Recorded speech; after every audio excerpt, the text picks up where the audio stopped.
আজকে দুপুরবেলায় আগে আমি রান্নাটা সেরে নিলাম, তার কারণ আমার এই ছোট্ট কুঁড়ে ঘরটাকে আজকে একটুখানি মুছে মাছে পরিষ্কার করব। তো রান্নাটা কিন্তু কমপ্লিট হয়ে গেছে, ডাল আর একটু আলু ভাজা করেছিলাম। তো এখানে কিন্তু আমি লাইটটাকে মুছে নিচ্ছি, আগের দিন রাতেই লাইটটা খুলে পড়ে গেছিলো। তো লাইটটা মুছে তারটারগুলো মুছে দিয়েছি, তো এগুলো কিন্তু মোছা কমপ্লিট হয়ে গেছে। তারপরে কিন্তু নিচে নেমে এসে আমার এই বিছানাটাকে খুব সুন্দর করে এখন ছেড়ে নিলাম। সারা ঘরে বাঁশের ধুলো পড়ে বিছানার চাদরগুলো নোংরা হয়ে গেছে, চাদরগুলোকে একদিন তুলে কেচে দিতে হবে। তো আজকে আর সময় নেই, তাই ঘর দরের বাঁশ টাশগুলো আগে একটু মুছে নিই। তো রান্নার পরে অনেকগুলো বাসন ছিল, সেই বাসনগুলো এক জায়গায় করে নিয়েছি। এবার আমার এই ছোট্ট কুঁড়ে ঘরটাকে খুব সুন্দর করে একটা ঝাঁটা দিয়ে কোনা কামচি থেকে নোংরাগুলো বের করে পরিষ্কার করে ঝাঁট দিয়ে নিলাম। তো এক বালতি সার্ফের জল গুলিয়ে নিয়ে এসে এখন আমি ঘরের সানটাকে খুব ভালো করে ডলে ডলে মুছে নেব। তো ঘরটা যেন সে কাদা বালি যাচ্ছে না। তো ঘরটা মুছে নেওয়ার পরে এখানে কিন্তু ডাইনিং টেবিলটা মুছে নিয়েছি, তারপর নিচটা মুছে নিলাম। এই ডাইনিং টেবিলটা রোজ যদি এভাবে জল দিয়ে মুছতে থাকি না, টেবিলটা কিন্তু নষ্ট হয়ে যাবে। তাই এটা ডাইনিং টেবিলের জন্য কভার অবশ্যই আমার কিনতে হবে।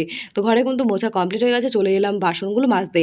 তো রান্নার পরে আজকে কটাই বাসন বেরিয়েছিল, আজকে আমি অল্প কিছু রান্না করেছি, তাই বাসন আজকে কম ছিল। তো বাসনগুলোকে খুব ভালো করে সার্ফ দিয়ে ভালো করে ডলে ডলে মেজে এখন আমি বাসনগুলো ধুয়ে নিয়ে যাব ঘরে। তো বাসনগুলো ঘরে নিয়ে এসে উবুড় করে রেখে দিয়েছি। বাসন টাসন মেজে এসে খুব গরম লেগে গেছে। তো বোন আমার জন্য একটা পেপসি কিনে নিয়ে এসেছিলো, তাই পেপসিটা বসে বসে খাচ্ছিলাম। তো খাওয়া দাওয়া তো কমপ্লিট হয়ে গেছে, এখন একটু গরমটা কমেছে, চলো এবার স্নান করে নিই। তো তাড়াতাড়ি করে স্নান করে নিলাম, কারণ দুপুরবেলা গোপাল সোনাকে এখনো সেবা দেওয়া হয়নি। তাড়াতাড়ি স্নান করে গোপাল সোনাকে সেবা দেবো। দড়িতে জামা কাপড়গুলো মিলে চলে এলাম ঠাকুর ঘরে গোপাল সোনাকে সেবা দিতে।